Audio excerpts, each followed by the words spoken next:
الحمد لله رب العالمين، والصلاة والسلام على أشرف الأنبياء والمرسلين نبينا محمد وعلى آله وصحبه أجمعين. أما بعد، لكتاب رحيق الأزهار في الأدعية والأذكار شداد أذكار أو د دعاګانو په موضوع کې دی. د دې د وضاحت په سلسله کې نن الحمدلله شپږم درس دی د الله رب العزت په توفیق او د هغه په رحم او کرم سره.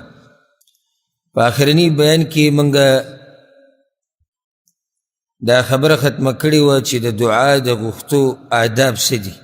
مؤلف په دې کتاب کې څه د پاسه 20 آداب ذکر کړي د دعا غوښتو دپاره. د هغې ټولو وضاحت شوی، ورسره دا خبره بیان شوې وه چې آدابو کې بعض آداب هغه دي چې هغه واجب دي او لازم دي چې هغه نه دعا دي نه قبلي. بعض هغه دي چې هغه مستحب او غوره دي. څومره چې یو سړي کې د دعا آدابي د دعا د غوښتلو نو دومره امید د دعا د قبلېدو ډېر شي. او موږ کې هر سړی دا غواړي چې د دعاګانې د الله قبولې کړي او د ده دا محنت ضایع نه شي. نو که چېرته ته دا غواړې چې ستا دا دعاګانې الله قبولې کړي او دا ضایع نه شي، نو د هغې دپاره به بیا ته د آدابو خیال ساتي چې د هغې بیان په یو څو درسونو کې او بیانونو کې الحمدلله وشو. د هغې نه بعد یو فصل راوړی دی او ډېر اهم او ډېر ضروري دی. وی چې الکلمات التي یستجاب بها الدعاء، هغه کلمات هغه الفاظ چې د هغې په لوستلو سره یا د هغې په ویلو سره دعا قبلیږي. هغه کم کلمات دي، هغه کم الفاظ دي چې زه په دعا کې استعمال کم چې الله زما دعا قبوله کړي. او دا سوال زم چې تقریبا د هر مسلمان په زړه کې وي او هر مسلمان تر دې چې ماشوم دا غواړي چې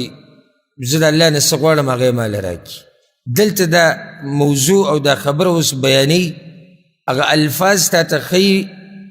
کم الفاظ چې یو بنده د الله استعمال کړي د دعا په منځ کې، نو د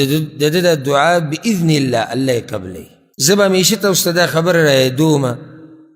په منځ کې. دی کتاب کې به تاسو ډېر داسې خبرې راشي چې دې ټیم کې دعا ښه قبلیږي، د دې سړي دعا قبلیږي، د دې سړي دعا ښه قبلیږي، په دې الفاظو سره دعا ښه قبلیږي، په دې ادب سره دعا قبلیږي. نو دا یو مسله یاده کوئ چې ستاسو ذهن کې کله چې حدیث کې راشي چې د دې سړي دعا ښه قبلیږي یا دې ټیم کې دعا ښه قبلیږي یا په دې الفاظو سره قبلیږي، د هغې سره نور شرطونه هم دي. لکه اوس یو سړی دی هغه د اذان او د اقامت په منځ کې دعا غواړي او اذان او اقامت منځ کې دعا دا قبلیږي. یو سړی د اذان او د اقامت په منځ کې دعا غواړي او بیا هم نه قبلیږي، خو سیچل به یې که راته نور شرطونه هم دي. یوازې دا نه ده چې ته بس دقه یو خبرې ته کښېنې چې بهی زه دا کوم زما دعا به قبولی شي. نورې خبرې هم دي، د هغې به هم خیال ساتي. لکه دې داسې مثال دی، اوس پیغمبر صلی الله علیه وسلم ډېرو حدیثونو کې اعمال خوري دي. لکه مثال چا دا کار وکړو دی به جنت ته ځي، داسې ویلي. اوس دقه یو کار ته به نه پرېوځي چې دا کار به زه کوم زه به جنت ته ځم. د ټولو نه بنیادي عقیده به دې د توحیدي، نور اعمال به ورسره وي. نو چې دا عمل کوم الله دې ورسره جنت ته بوځي، دا مطلب یې بیا. ته به صرف هغه یو حدیث ته نه ګورې چې پیغمبر صلی الله علیه وسلم وایي چې چا، لکه مثال پیغمبر صلی الله علیه وسلم وایي چا چاله اوبه ورکړي دا غوره صدقه ده او دی جنت ته لاړ، بس ته دغې ته ډډه ولګوه ته به جنت ته ځي. هلته عقیده د توحید پکار ده، مونځ پکار دی، د مانځه نه بغیر کار نه کېږي، زکات په تا باندې لازم دی، حج د باندې لازم دی که طاقت دي. نو صرف یو حدیث نه رالي چې هغې ته پروت. اوس تاسو به واورئ ډېر حدیثونه چې د دې سړي دعا قبلیږي، دې ټیم کې دعا قبلیږي، په دې سره دعا قبلیږي. ته به صرف دغه یو خبرې ته نه پرېوځي، بلکې د دعا نور هم آداب او مسایل دي چې هغه په تا کې دننه یي، نو ستا دعا بیا ښه قبلیږي. یو سړی حرام خوري، حرام اغوندي، حرام استعمالي، او ما خود عرفات په میدان دعا وغوښته او پیغمبر وایي دلته دعا قبلیږي. نو سید پیغمبر خو ویل ته دعا قبلیږي په دې کې شک نشته خو مرض خو پتا کې ته حرام ولې خوري دې خبرو ته سوچ پکار دی زمونږ د عوام مسلمانان چې کوم دوی چې کله یو حدیث واوري یا یو آیت واوري بس سم په خوشاله شي هغې ته ډډه ولګوي او دې ته سوچ نه کوي چې دا دین ټول په دغه یو عمل کې نه راټولېږي بلکې د هغې سره نورې خبرې هم تړلی شوي هغې ته بیا ګوري نو دا کم الفاظ چې اوس خویه کېږي تاسو ته چې د دې په لوستلو سره یا د دې په ویلو سره د دعا په منځ کې دعا ښه قبلېږي دا مطلب دا نه چې بس هر څه کوه هر څنګه کوه خو چې دا لفظ پکې اوس ستا دعا به قبلېږي کله داسې مي او دا مسله هم را روانه ده کله داسې مي چې دا سړی ښه برابر دی ښه آداب د دعا پکې شتي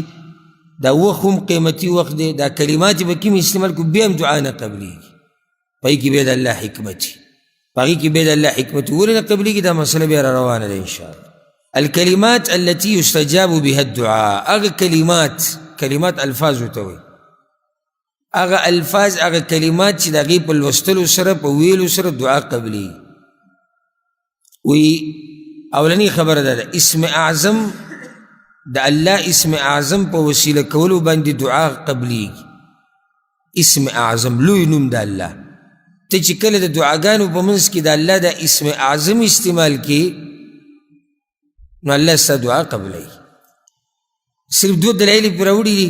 دو دلیلونه دي دا بیان کو بیا به دا خبره ذکر کو چې اسم اعظم کم یو دی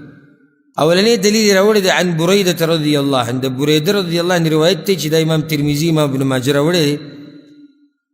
ان رسول الله صلی الله علیه وسلم سمع رجلا یقول پیغمبر صلی الله علیه وسلم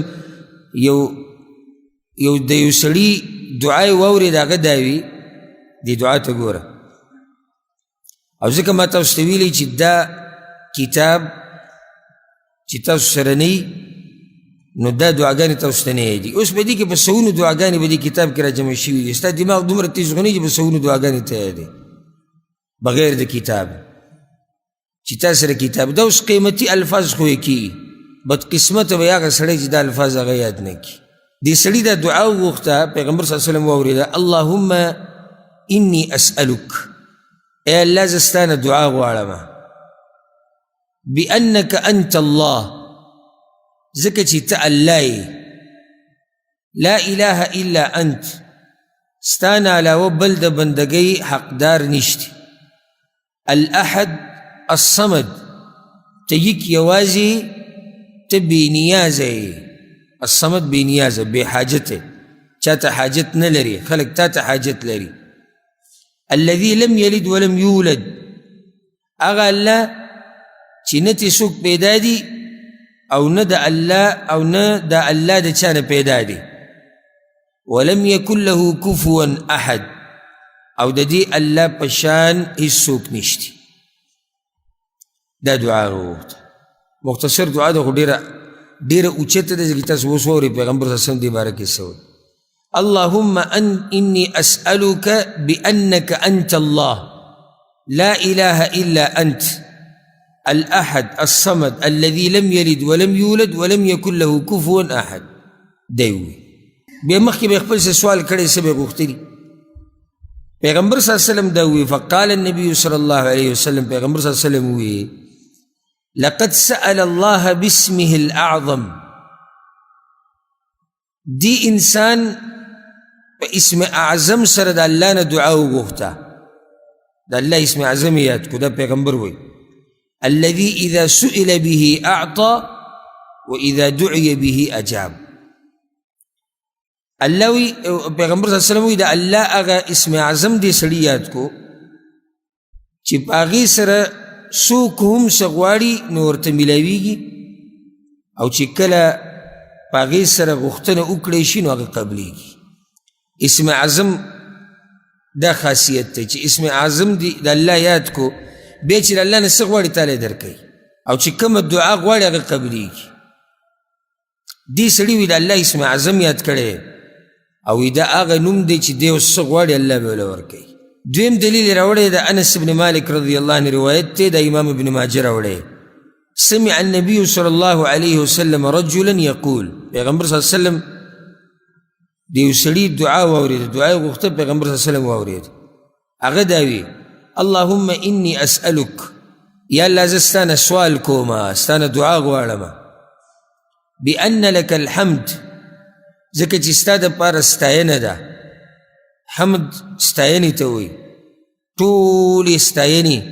ټول د کمال صفتونه دا خاص د الله دپاره دي هر چې د مخلوق دپاره ستاینه ده نو هغه داسې نشي کېدی چې ته دا ووایې چې پلانې د ټولو اوچتو صفاتو خاوند دی دا نشي کېدی هر انسان کې څه نه څه کمې هغه شتي چې کمې پکې نشتي نو هغه یو ذات دی الله سبحانه وتعالی هغه کې کمې نشتي هغه کې نقصان نشتي هر مخلوق کائنا من کان چې هر څوک دی او چې ستا په ذهن کې راځي غټ نه غټ مخلوق که ستا ذهن کې راځي په ده کې کمې شتي سوای د الله نه نو ځکه ټول د کمال صفتونه دا خاص الله لره دي ویا الله زه تا نه سوال کوم ځکه چې ستا دپاره ستاینه ده لا اله الا انت نشتی بې ستا نه د بندګۍ لایق یوازې ته حقداري د بندګۍ اله معبود ته وایي خو داسې نشي ویلی دا ترجمه به غلطه وي چې نشتی معبود مګر ته معبودان خو شتي مشرکان خو معبودان ټاکلي دي که نو داسې به وایي نشتی معبود په حق باندې مګر ته معبودان شتي خو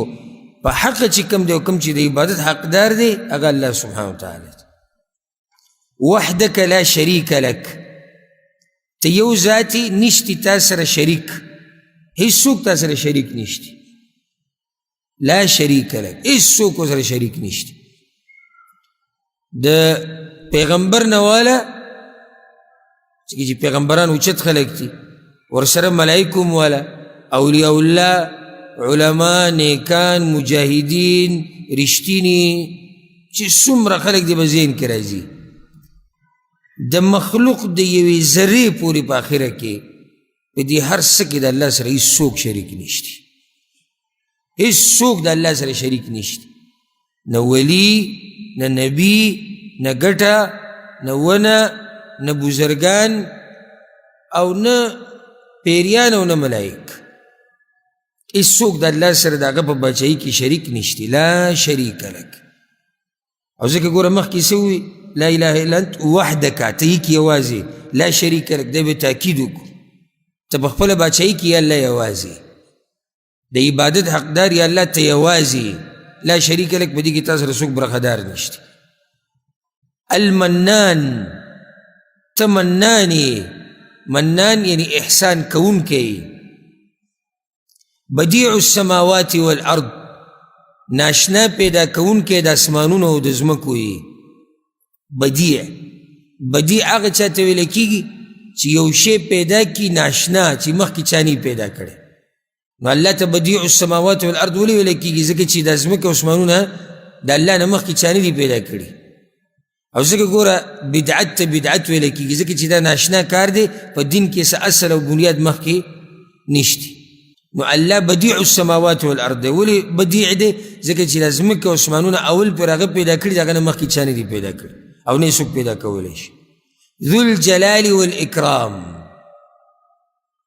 اوچت شان او عزت والی دې سړي د الله حمد وي ثنا وي د الله صفات بیان بیا به مخکې څه دعا غوښتلي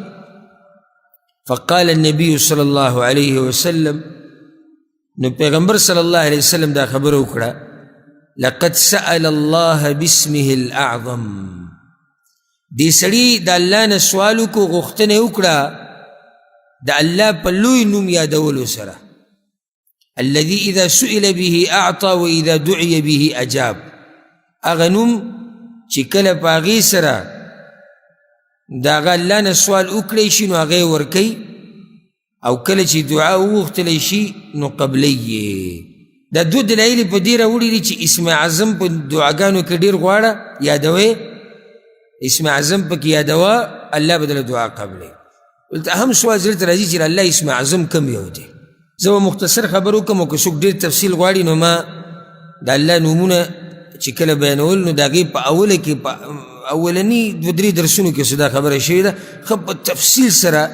دا خبر واضح شوی ده په دلایلو سره چې د الله اسم اعظم کم یو دی. په دې کې د علماو لوی اختلاف راغلی دی چې د اسم اعظم د الله لوی نوم کم یو دی چې هغه څوک یاد کړي نو الله ورله هر څه ورکوي. اختلاف د دې د لاسه راغلی دی ځکه چې هلته کوم روایت چې دې باره کې راغلي دي په هغې کې د الله ډېر نومونه ذکر شوي دي. نو څوک وایي هغه به دا نومي، څوک وایي هغه به دای، څوک وایي هغه به دای. بلکې بعضو علماو خو دا ویلي دي اسم اعظم د الله یو خاص نوم نه دی، د الله ټول نومونه چې دی هغه لوی نومونه دي.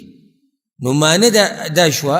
چې په دعا کې د الله نومونه ډېر یادوه، الله دله دعاګانې قبلوي. د بعضو علماو دا قول دی و اسم اعظم یو خاص نوم نه دی، هر نوم چې ته د الله یادې نو هغه اعظم دی، هغه لوی نوم دی. د الله لوی دی نو نومونه یې لوی دي. او اکثر علما وایي نه، د الله ټول نومونه اوچت دي، دا صحیح خبر ده، خو یو نوم له الله بیا اوچت مقام ورکړی، هغه کم یو دی. بیا په هغې کې اقوال دي د علماو ډېر. څوک وایي هغه دی المنان. المنان ځکه چې د دویم روایت چې موږ ذکر کړو د امام ابن ماجه چې راوړی په دې کې هغه المنان نوم دی، وایي دا المنان به. او څوک وایي الرحمن، او څوک وایي الحي القیوم، او څوک نور ذکر کوي. او بعض علما دې له ترجیح ورکوي، دا تحقیق دی او زړه پې مطمئن کېږي الحمدلله چې د الله اسم اعظم لوی نوم چې هغه ته یاد کړي او الله ستا دعا قبلوي هغه نوم دی الله، اسم الجلاله چې ورته ویلی کېږي. ولې دا اسم اعظم دی؟ نو د هغې یو دلیل دا دی چې د الله دا څومره نومونه چې ته ثابتې او دا نوم به پکې یادی کړي. یعنی ته وایې الله کریم دی، الله رحیم دی، نو اصل نوم چې د الله په ذات باندې دی هغه کوم نوم دی؟ هغه الله دی. دویمه ده چې دا څومره روایت راغلي دي دې باب کې، هغې کې چې ته سوچ وکړې نو هر یو کې دا الله نوم راغلی. لکه اوس دا اولنی روایت دی که الله نوم شته کتاب چا سره دی؟ بأنک انت الله، بأنک انت الله دې کې راغلی الله نوم. او دا ته فایده ذکر کو په څومره روایتو کې چې د اسم اعظم تذکر راغلی په هغه ټولو روایتو کې سندن دا مضبوط روایت دی. د دویم کې الله نوم کوم ځای کې دی؟ بارک الله فیک. اللهم، اللهم معنی یعنی یا الله، اے الله. نو دلته مشته اوس د الله نوم په دوانو روایتو کې موجود دی. هلته الاحد الصمد دی، دلته نشته. دلته المنان بدیع السماوات والارض، هلته نشته. حالانکه پیغمبر صلی الله علیه وسلم دلته ویلي دلته ویلي دی سړي د الله لوی نوم یاد کو که نه. نو دا لوی نوم دلته اولته بدلیږي خو نه بیا که نه بدل شو، بدل خو نه شو، خو دا لوی نوم چې یاد کړی خو معنی دی چې هغه د دواړو ځایونو کې شتي. په دې اولني روایت کې مشتي الله بأنک انت الله، اولته مشتي اللهم، او دې دویم کې اللهم دلته دې سره راغلی دی. والله اعلم. ما تاسو ته وایي چې د مسله کې د علماو اقوال دي. څوک پکې دا وایي د الله اسم اعظم چې دی الاحد الصمد، دا د الله اسم اعظم دی، الاحد الصمد الذي لم يلد ولم يولد ولم يكن له كفوا احد. دا چې په دعا کې وي نو ستا دعا قبلي. دا خو یو خبره شو چې دلایل په دې مضبوط دي چې د الله اسم اعظم هغه کوم یو دی؟ الله. او که چېرته ته دا ټول یاد کې ووایې دعاګانو منځ کې نو څه تاوان تا ته رسي، څه نقصان تا ته رسي چې ته د الله نوم یاد کې المنان، الاحد، الصمد، بدیع السماوات والارض، ذو الجلال والاکرام، او بیا دعاګانې غواړې. نو څومره ښایسته دعاګانې به هغه چې په هغې کې د الله نومونه او صفات ذکر شي. نو اولنۍ خبره چې د هغې په یادولو سره د دعا په منځ کې دعا قبلیږي هغه کومه خبره ده؟ د الله اسم اعظم، دا الله ته وسیله کول په دې سره دعاګانې قبلیږي. دویمه خبره ذکر کړې ده، وایي چې دعا په لاندې حدیثونو کې ذکر شوو الفاظو سره وغوښتلی شي. لاندې یو څو حدیثونه راوړي دي، وایي دې حدیثونو کې چې کوم الفاظ دي که دا د دعا کې ذکر کړو الله دله دعا قبلوي. اوس دا کوم الفاظ دي؟ نو دلته څلور روایت راوړي دي، هغو ګوته کې دي. اولنی روایت تے د سعد رضی اللہ عنہ پیغمبر صلی اللہ علیہ وسلم دا روایت امام حاکم راوڑے دی او سندن الحمدللہ خصحیح روایت تے امام ترمذی راوڑے پیغمبر صلی اللہ علیہ وسلم وی دعوت ذی النون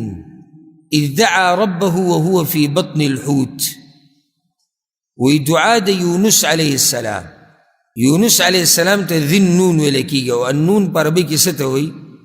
مہی تا ہوئی نو دعا دا مہی والا یعنی یونس علیہ السلام چی کل آغا دا مہی پا خیٹ کی پروت او دا دعای غختلی وا آگی کسو پیغمبر صلی اللہ علیہ وسلم وی لا الہ الا انت سبحانک انی کنتو من الظالمین دا آگا غختلی وا کنو دا دعای غختلی وا دا ذکری کرو لا الہ الا انت نشتی دا عبادت حقدار مگر تے یا اللہ سبحانک تا پاکی دا ہر عیب و نقصان اللہ دا ہر عیب و نقصان نا پاک تے ہر آگا خبرہ چی دا اللہ دا شان سر نخی اللہ دا گی نا پاک تے او اللہ لائق دا ہر آگا صفت تے چی دا آگا دا شان سر خی نو اوچت صفات دا اللہ دا پار دی آگا صفات چی دا اللہ دا پارا عیب گنلے کی گی آگا دا اللہ دا پارا نہیں تھی لکہ مثال والا بچی پیدا کی دل نو زمان دا پارا اچت صفت تے لیکن دیو سڑی چی بچی پیدا کی گی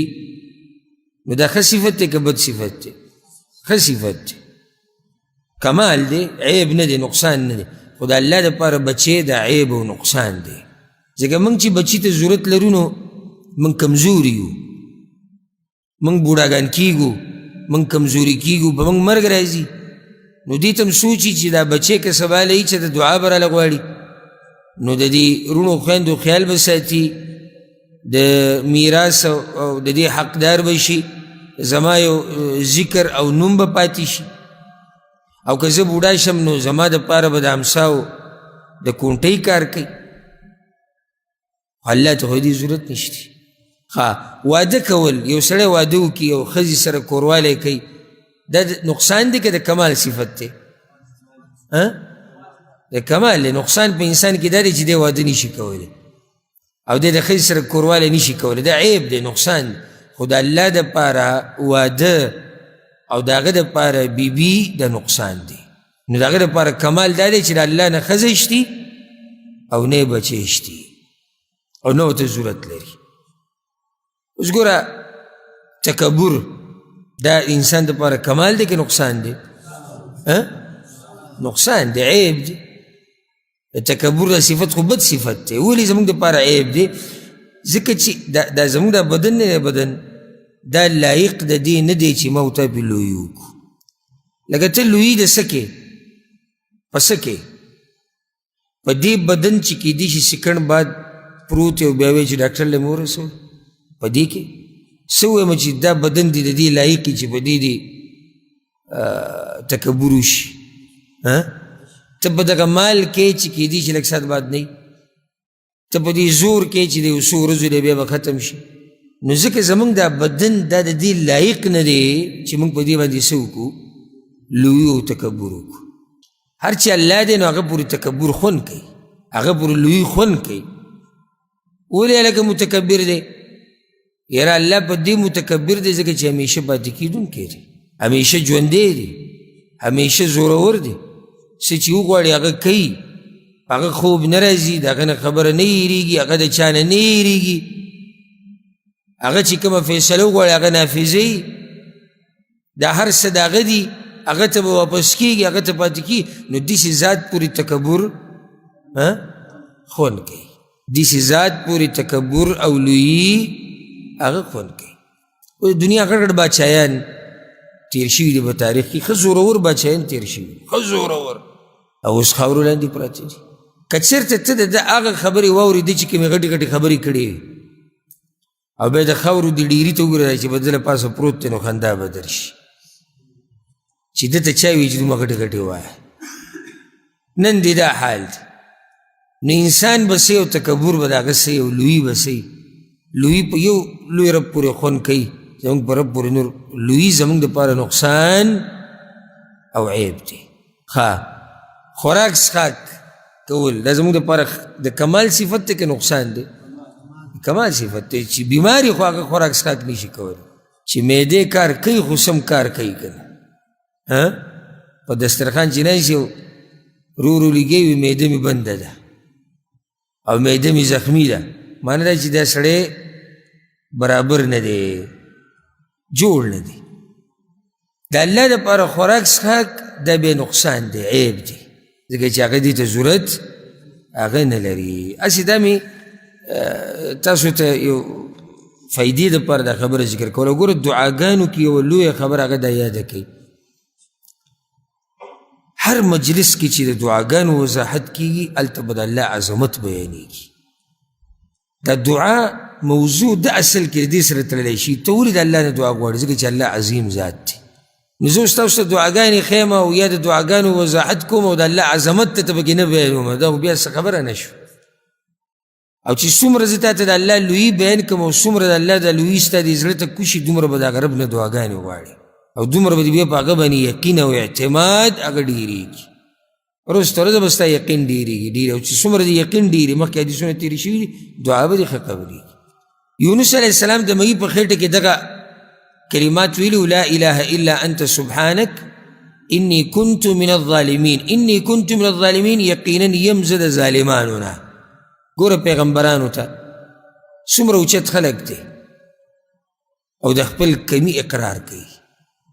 او ځان ته د کمی نسبت کوي ځکه مخکې موږ سره ادب تېر شوی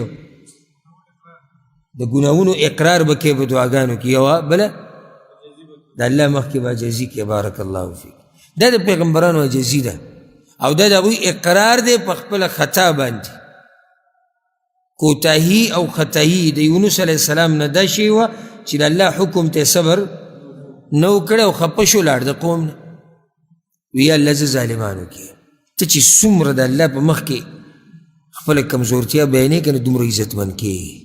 لکه چېرته چا دا ونوي چې یونس علیه السلام الله ته دا ووایي چې یا الله زه ظالمانو کې او د یونس علیه السلام مقام را کم شو بلکې موږ د یونس علیه السلام دغه خبرې ذکر کوو په دې باب کې چې څومره عزتمند سړی و هغه څومره چې ته الله ته ځان ذلیله کې دومره به عزتمند کېږي او څومره چې مخلوق ته ځان ذلیله کې دومره به ښه په دې ځمکه ننوځي او دومره به ښه ذلیله کېږي اوس پیغمبر صلی الله علیه وسلم سوی فإنه لم يدع بها رجل مسلم في شيء قط إلا استجاب الله له او دې ته غوږ کېږدي په دې کلماتو سره پیغمبر صلی الله علیه وسلم دا د هغه خبره په دې کلماتو سره هیڅ یو مسلمان په څه څیز کې غوښتنه نه کوي مګر الله یې هغه لره قبلوي هر یو مسلمان چې دا کلمات او دا الفاظ د دعا په منځ کې وي الله به له د دعا قبلوي کوم الفاظ دي لا اله الا انت سبحانك اني كنت من الظالمين دا چاته دا مسله یاده بیا راشي موږ وایو دعاګانې نه قبلېږي کم یو په موږ کې دعا په منځ کې دا کلمات ډېر وي دا د پیغمبر صلی الله علیه وسلم خبره دی کې شک نشتی وی هر مسلمان په هر حاجت کې چې کله هم دا کلمات وي الله وله دعا قبلوي نو زمونږ دعاګانې چې ورته سوچ وکړي والله چې موږ ډېر شاته پاتې شوي دعاګانې څه دعاګانې نه یو خو کله ناکله زمونږ دعاګانې دي کله ناکله که طبیعت هم برابر وکړو نو سور کې وو یو لاس به اوچت کړو که طبیعت هم ښه نه وي بیا یې څه کوي بله دا که یې غواړو نو بدماشي ده راکې به دا ټیم به راکې یا الله نه عاجزي نه د الله شان بیانول نه خپله کمزورتیا نه خپل ګناه باندې اقرار نه دا قسمه کلمات او بیا به مولا پسې ګرځه چې مولوي صاحب زما د دعا ولې نه قبلېږي ته داسې دعاګانې وغواړې چې الله یې دله قبلوي او که نه یې قبلوي نو یو دا الفاظ شو یادې کوي لا اله الا انت سبحانک انی کنت من الظالمین دویم عباد بن الصامت رضی اللہ عنہ روایت ته امام بخاری راوړی دی امام ترمذی هم راوړی دی او دا الفاظ د امام ترمذی د روایت دي پیغمبر صلی الله علیه وسلم وی من تعار من اللیل سناشنا دعاګانې دي او دا کم ملګري چې دا بیانونه نشر کوي نو هغوی ته زما دا نصیحت دی که چېرته زما دا پیغام ورته ورسي چې یوه دعا که د دې مسلمانانو دپاره هغه جدا جدا کړی شي او ورسره په ویډیو باندې ولګولی شي دا به فایده عامه شي. او یو خبر مې ذهن ته راغله او بیا یې کومه، دا کم ملګري چې زما دا بیانونه نشر کوي انشاءالله زموږ په ټولو باندې ښه ګمان چې دوی به د الله د رضا دپاره که څوک هم دې کې زما د بیان سره بېهوده تصویر لګوي د بیان د چلولو دپاره، نو زه ګوره د ده د دې کار نه بیزاره یم او دا سړی به د قیامت په ورځ د دې ذمهواري.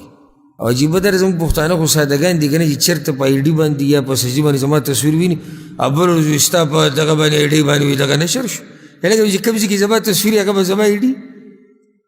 اوس که واټسپ باندې د چا ته میسیج وکړو او په واټسپ باندې تصویر زما لګولی او دې ته غوښتنه وکړه چې وروره زه سلام علیکم ودې لیکل او زه پلانی یم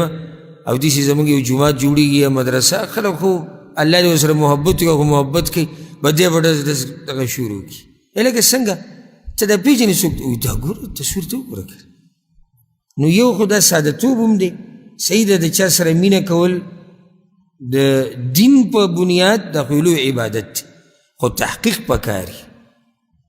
داسې نه چې څوک دې په دې کې څه کړي دوکه کړي او داسې ډېر شوي دي.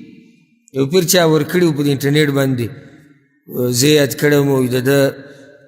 یو مدرسه ده او جومات دی په پاکستان کې او د هغې دپاره ضرورت دی پیسو ته او که څوک دې کې څه مرسته کولی شي الله د رضا دپاره او دی ورته زه یاد کړم د ابو حسن پیغام دی نو دا مخکې نشر کړي. خلک خو محبت هم کوي نو ورسره سادهګان دي په دومره قیسو څه پوهي راشه لکه مرسته کوه. بیا ما ته چا د دغه راولېږه وایي که ته موږ له مکمل تفصیل د دې زیرا کې نه چې موږ ښه ټیټ مرسته وکړو ځکه چې دا په لږ څه نه کېږي. وایي ملګري ما ته میسیج وکړو وایي که ته موږ ته دغه ځای وښیې چې موږ هلته ورشو نو چې څه پکار هغه ورکړو. نو ما کوم ځای ته ځې او د څه دپاره ولې کیسه څه ده؟ وایي دا میسیج چې چلېږي. زه وروسته خبر شوم چې قیسه دا روا ده او داسې بعضو پکې دا ویلي دي موږ د ده سره ناست یو موږ د ده شاګردان یو. هغه کیدی شي زما سره پاتې شوی یم او که پاتې شوی مې بالفرض څه لازم خو نه چې یو سړی ما سره پاتې شي چې دی څه کوي هغې که به زه شریک یم که نه. دا خو انسانان دي په مجلس کې قسمه قسم خلک کېناستی شي څوک د چا ذمهواري اخیستی شي نشي اخیستی. بلکې که چېرته موږ داسې هم ووایو چې یاره دا سړی ښه سړی دی نو ګوره دا م یاده کړه چې دا هغه وخت پورې موږ وایو چې دی ښه سړی سبا له دی څنګه دی دا خو الله ته پته ده که نه. اوس سبا له دی یو غلط کار وکړي بیا ما ته یو سړی وایي چې تا چې بله ورځ وایي چې دا ښه سړی دی خو ما بله ورځ وایي چې ښه سړی دی که نه. د سبا نه زه څه خبر یم زړونه خو د الله په ګوتو کې دي. هغه یو سړی راغی د پیغمبر صلی الله علیه وسلم څخه نصراني ایمان یې راوړو د پیغمبر صلی الله علیه وسلم په مجلس کې کېناست بیا لاړ مرتد شو. پیغمبر یې لیدلی او بیا مرتد شو. اوس دې باره کې بس چې دا خو د پیغمبر سره ناسو خو ناسو اوس مرتد شو که نه. نو زما دې رونو ته ټولو ته دا نصیحت دی چې ګوره هر ځای کې زما نوم یا تصویر وینې دی مطلب نه دا زه یم. ډېر ملګري دي چې اشتیا الله دې ول اجرونه ورکړي چې دا بیانونه نشر کوي او زه پې خوشحالېږم په دې باندې چې څوک زما دا بیانونه نشر کوي او زه کوم هم دې دپاره ما دې دپاره نه دي کړي چې زه کمره کې بند کړم. او که زما مقصد دا وي چې بیان نه نشر کوم نو زه تاسو ته ولې کوم خو دا څه چې ما زده کړي دا ما په سینه کې ساتلی قبر ته مې وړي او زه کوم دې دپاره چې خلک یې نشر کړي خو شریعت په حدودو کې دننه بیان باندې بېهوده تصویر لګول د دې دپاره چې خلک بیان وګوري قیامت په ورځ دا سړی زه به ترې الله په مخ کې تپوس کوم. دا زما د پیغام ټولو ته ورسوي. شرعي حدودو کې دننه یو تصویر دی ولګوو چې شریعت کې د هغې گنجایش دي لکه مثال کې موضوع ده هسې مثال په ځمکه باندې زکات شتي او که نه او چا ورسره د ځمکې تصویر لګولی دی یا مثال کې مالی لین دین دوه کسان ولاړ دي یو بل له پیسې ورکوي راورکوي دا اوس مناسب دي که نه. خو چې غیر شرعي تصویران او دا ماته پته ده چې دا نن سبا یو طریقه راوتې ده چې څومره ته داسې ګډوډ تصویر لګي هغه ویډیو کتې کېږي د الله نه یره پکار ده او دا تصویر چې څومره خلک بیا ګوري څومره خلک نو ګناه په دغه کس ده او الله به موږ له انشاءالله د دې بیان اجر راکوي. نو د تاوان وکړو که ګټه وکړه تاوان دی خوشحاله چې بیان ډېر چلیږي خو دا تصویر چې څومره خلک ګوري خو ته ګناه هم ګټې که نه نو دا دغه ملګرو ته خفه کېږي نه معنه دا اصلاحي خبره ده او زه ګورې د دې هېڅ قسمه قیسې ذموار نه یم هېڅ قسمه قیسې زه ذموار نه یم زه ذموار د هغه بیان یم چې ما کړی دی زما په آواز هغې زه ذموار یم اوس که داسې وشي چې د بل چا زما آواز راویستی هغې هم بیا تحقیق پکار دی نور چې زه څه ووایم او ما ته یقیني پته وي زه د هغې ذموار یم څوک رانته پوښ کولی تا ولې دا خبره کوله زه به یې وضاحت وکړم خو دا انټرنیټ کې هلته ده ټویټر کې ده فیسبوک کې ده ټیک ټاک کې ده فلاني شي کې ده زه دې قصو نه څه خبرې کوي څوک به یې کوي که نه پوه شوي که نه بل یو کس ما ته ده ووي ټیک ټاک پورې خبره راله وی ټیک ټاک ما ته وی شیخ صاحب وی دغه ټیک ټاک کې ستا دا بیانونه ډېر مزدار دی او دغه ستا دا ایډي ما ټیک ټاک کې زما ایډي څه کوي او ټیک ټاک کې زه څه کوم ها دا بعض ملګري دي الله دې ول اجر ورکړي بیانونه نشر کړي دي لګیا دي دا خبیثان پکې خباثت نشر کوي فاسقان پکې فسق نشر کوي ده پکې بیان نشر کړي الله دې ول اجر ورکړي وګوره دا زه نه یم دا مه یاده کړه دا زه نه یم وګوره نو دې خبرو کې احتیاط پکار دی ځکه چې په دې باندې بیا څه چل وشي هغه عوام چې تحقیق نه کوي هغوی ته بیا بله مسله بیا جوړه شي او داسې خلک دي چې تحقیق نشته که نه اوس دي چې درس راتلم اوس دا ټیم ما ته میسیج راغی او بس ما موبایل درس راتلم موبایل مې بندو درس راځم زه موبایل بندو چې موبایل مې بندو به دا میسیج راغی ما زه چې وګورو چې څه دي مختصر کلیپ و مختصري ځای اورم نو په هغې کې دا وایي چې لکه ته برای کرم دا معلومات ما له راکړې ځکه چې دلته کسان لګیا دي وایي په د اهل بدعو کې او زه یې تنګ کړم چې دی په سعودي عرب باندې بند دی نو ولې دی بند دی که دی حق پرست خو دی په سعودي عرب نه بندېدو که نو ما اوس د دې څه جواب یو سړی په سعودي عرب کې ناست دی او په سعودي عرب بند دی دې دغه ته چې تک سوچ کړی ناست په سعودي عرب کې دی او بند په کوم ځای دی بند په سعودي عرب دی ښه نو دا اوس دا کبر چې راته پوښ کړي دی دومره ساده سړی دی لکه دې ته سوچ نه کوي چې دا بیانونه کوم ځای کې دي د کوم ځای نه را روان دي که زه په ملک کې خو تاسو به لیدلی وایي زه هلته په ملک کې یم نو هرې خبرې څه کوئ تحقیق کوئ بې تحقیقه خبرې دا مه منئ او مه د هرې خبرې نسبت ماته کوئ چې دا وجود دی دا وجود دی او دا بد او دا بد یو وخت کې دغه نشر شوی دا خبره اهمه ده ځکه ذکر کوم چې زما دا غاړه ازادي د الله په مخ کې چا څه خبره نشر کړې وه د هغه کس نوم ابو حسان هغه هم کنیت ابو حسان ما ته یو کس میسیج وکړو چې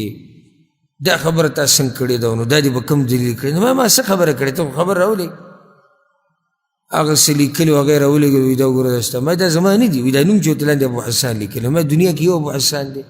صرف په ضد ابو حسان یادېږم ته به دا خبرې کو بل څوک به یې که نه د الله بنده هغه به هم کونیت ابو حسان نو ما خبرې اول تحقیق کوو چې دا زه یم او که نه نو الله یې زموږ په حال رحم وکړي ما خبره دا کوله چې دا ملګري که چېرته یوه دعا جدا کړي نو فایده به عامه شي بیا ورسره دغه دعا که په ولګي په ویډیو باندې او د عوام مسلمانان یې ګوري نه به ډېره فایده ورکړي اوس د عباده بن الصامت دی روایت ته ګوره پیغمبر صلی الله علیه وسلم من تعار من اللیل څوک چې د شپې راپاسي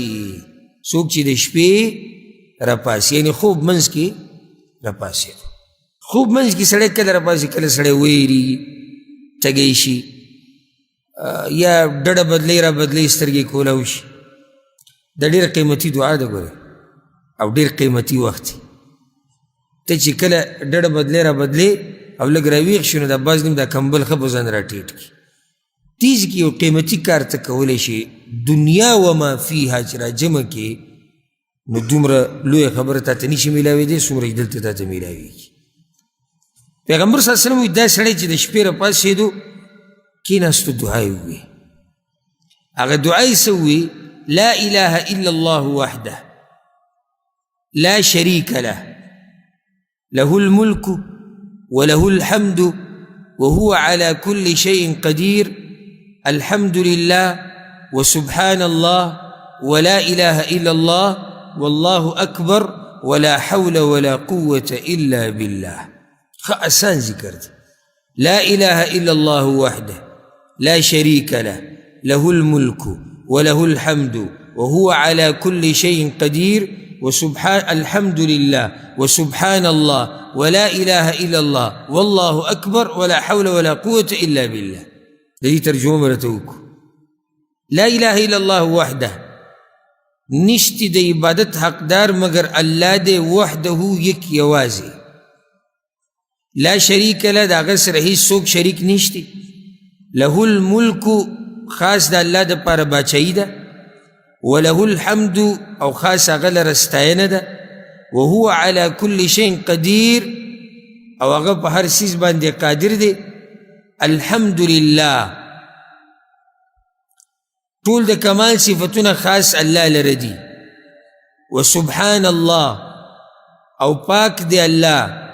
ولا اله الا الله دا الله نه علاوه بل د بندګۍ حقدار نشتی. والله اکبر الله د ټولو نه لوی دی. ولا حول ولا قوة الا بالله نشته د ګناه نه د بچ کېدو او په نیکۍ باندې قدرت مگر صرف د الله په توفیق سره. دا مطلب دی یعنی یا الله زه د هغه وخته پورې ګناه نشم پرېښودی او زه د هغه وخته پورې ستا عبادت نشم کولی تر څو چې تا ماله طاقت نه یې راکړی. لا حول ولا قوة الا بالله ترجمه ده. که ته گناہ پریدی کنا نو ځان ته به اوچت نظر مه ګوره. د الله په تا رحم کړی تا له طاقت تر کړی تا د ګناه پرېښودي. او که ته یو عبادت کې کمال دا دی چې الله تعالی توفیق در کړی دی نو ځکه ته دا عبادت کې. دا دعا دی سړي ووي ثم قال بیا ووي رب اغفر لي او بیا دا ووي چې یا الله ما وبخه. او قال یا یې داسې ووي ګوره پیغمبر صلی الله علیه وسلم داسې ووي دی سړي دا الفاظ وي. دا الفاظ چاته یاد دي؟ وی وایي چې لا اله الا الله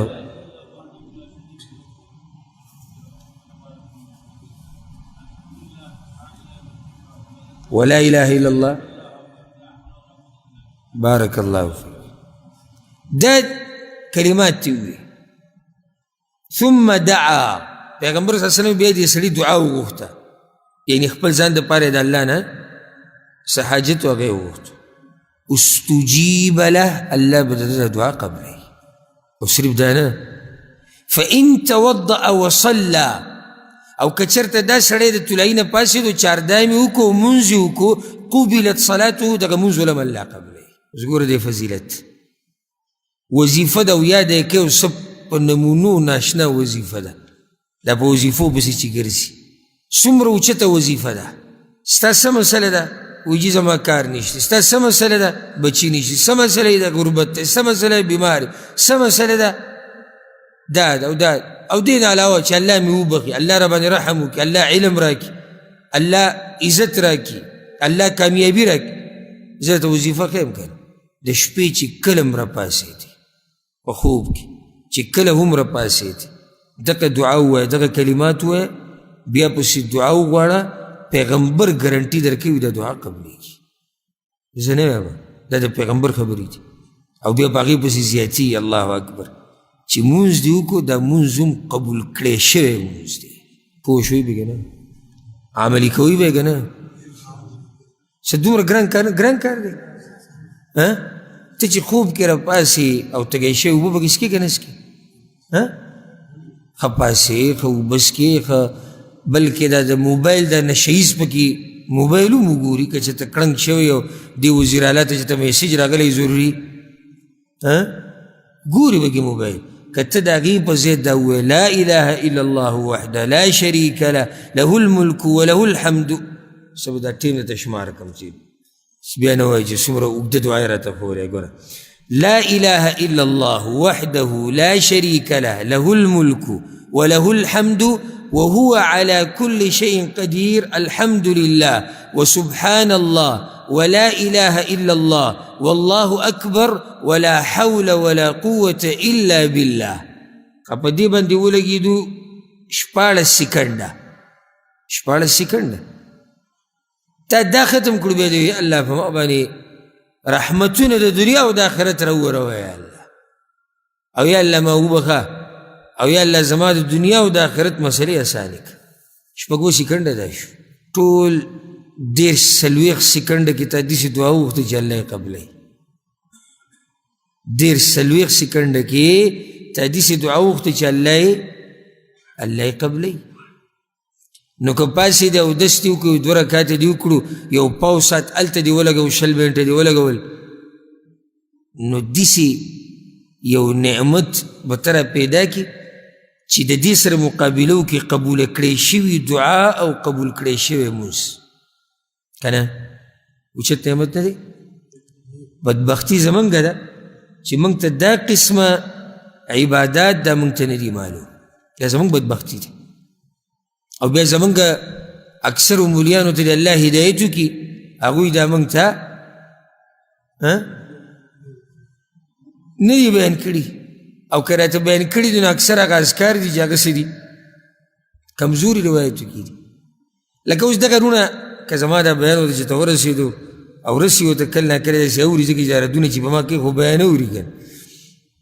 دا چې وظیفې خلکو ته ښیي په فیسبوکو کې، دا ښایسته وظیفه نه ده. ښه په صحیح حدیث کې ده، امام بخاري روایت راوړی، امام ترمیزي راوړی، ښه صحیح سند والی روایت دی، بیان یې که خلکو ته. نو ولې موږ سره د دې صحیح وظیفو څه کمی راغلی دی چې موږ کمزوري شروع کړو؟ صحیح را سره ښه ډېر رښتي، نو کمزور ته څه ضرورت دی که نه؟ ښه دریم روایت یې راوړی دی، او دا دریم قسم الفاظ دي چې دعا منځ کې دي الله یې دعا قبلوي. عن انس رضی الله عن انس بن مالک، دا روایت امام ترمیزي راوړی دی، سندن الحمدلله دا حدیث صحیح دی. پیغمبر صلی الله علیه وسلم وی الظوا بیا ذا الجلال والاکرام. پیغمبر صلی الله علیه وسلم په خپلو دعاګانو کې لازم ونیسئ. پیغمبر وی په خپلو دعاګانو کې لازم ونیسئ دا ټکي یا ذا الجلال والاکرام، ای اوچت شان او عزت والا ذاته. په دعا کې دا څه وایه؟ ډېر وایه. څه به کې وایه؟ یا ذا الجلال والاکرام، یعنی ای اوچت شان او عزت والا ذات. لکه ته یا الله ما وبخه که نه، نو داسې وایه یا ذا الجلال والاکرام ما وبخه، یا ذا الجلال والاکرام په ما باندې رحم وکړه، یا ذا الجلال والاکرام ما د قبر د عذاب نه بچ کړه، یا ذا الجلال والاکرام زما مسایل اسان. دا ذو الجلال والاکرام دا ډېر وایه، نو دعاګانې به د الله ډېرې قبلوي. نو دا سویم ذکر شو، سویم قسم الفاظ شو. دریم که اسم اعظم ورسره کې د هغې سره څلورم شو. دا بل به اخرنی ذکر کو، دا هم دلته اخرنی روایت راوړی دی، سبحان الله ډېر ناشنا روایت دی، او دا امام نسائی راوړی دی، امام ترمیزي راوړی. او دا راته یعنی یو د خوشحالۍ زیری درکم چې څوک د قرآن او حدیث سره تعلق ساتي، نو دا ښایسته ښایسته نعمتونه الله د هغه په نصیب کوي. دا خواږه حدیثونه دي والله که چا ته زړه کېږي، سړی وي چې عمر نه مې اورېدی ورته ناست، او چې دا د پیغمبر د خولې نه راوتي و د صحابه کرامو سره ناست و، څومره ناشنا خوند به یې کو. او الحمدلله هغه شان تر و تازه الله موږ ته رارسولي، تر و تازه. دا علما د دعاګانو د شکریه حقدار نه دي؟ څه د پاسه 1400 کاله وشو، هغه دین تا ته هغه شان بیانوي، که څوک پکې کمی زیاتې وکړي هغه ته داسې ویښته راوباسي لکه د وړو نه چې وباسي. د عالم د شکریه او د عزت حقدار نه دي؟ تا خو غم د خېټې راغستی دی، سهار شوي شپه شي، د څه نه ته څه خبرې چې چا ضعیف حدیث جوړ کړو، که چا دروغ وي، که چا ته د څه نه څه خبرې. خو هغه عالم ته دعا کوه چې غریب سهار ماښام دغه غم یې راغستی چې څوک په دې دین کې کمی زیاتې ونه کړي، هغه ته دعاګانې کوه. وده څومره ښایسته حدیث دی. ګوره انس بن مالک وایي جاءت ام سلیم الى النبي صلی الله علیه وسلم، ام سلیم راله په پیغمبر صلی الله علیه وسلم پسې. پیژنې ام سلیم؟ د انس رضی الله عنه مور ده، دا ډېره پوهه زنانه. او دې سوال ته خو وګوره که نه، یا رسول الله علمني كلمات ادعو بهن في صلاتي. یا رسول الله داسې الفاظ او داسې کلمات راته وښایه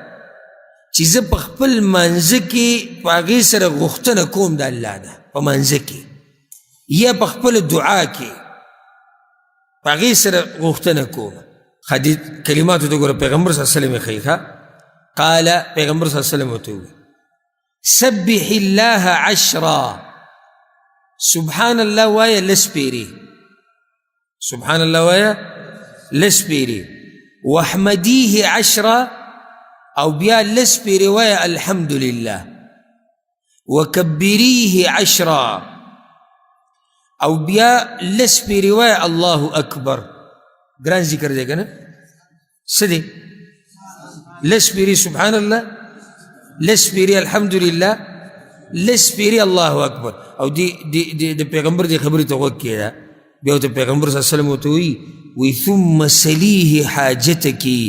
بیا چې د خپل څه حاجت د الله نه غواړه یقول نعم نعم هغه الله به په هر څه باندې تا ته خا خا کوي چې او قبلو به په هر څه به الله خا خا وي نعم نعم او منمه او منمه صحیح شو در بیک صحیح شو دا حاجت اللہ وی زبیدل پورک سمر آسان کار دی سبحان اللہ لسپیری الحمدللہ لسپیری اللہ اکبر لسپیری کار دو شو نو داغی کلمات تی چی دا دی پا ویلو سر دعا خا قبلی نو سو قسم ذکر شو دل تسلور اسم عظم سر سو شو پینزا یو اسم عظم چی یعنی اسم عظم ویل پکاری دعا منز کی نو دویم دعا دا یونس علیہ السلام لا الہ الا انت سبحانک انی کنت من الظالمین دا دعا پا منز کی ویل نو دریما دا شپی چی سوک را پاسی او اغا ذکر ہوئی اغا ذکر شو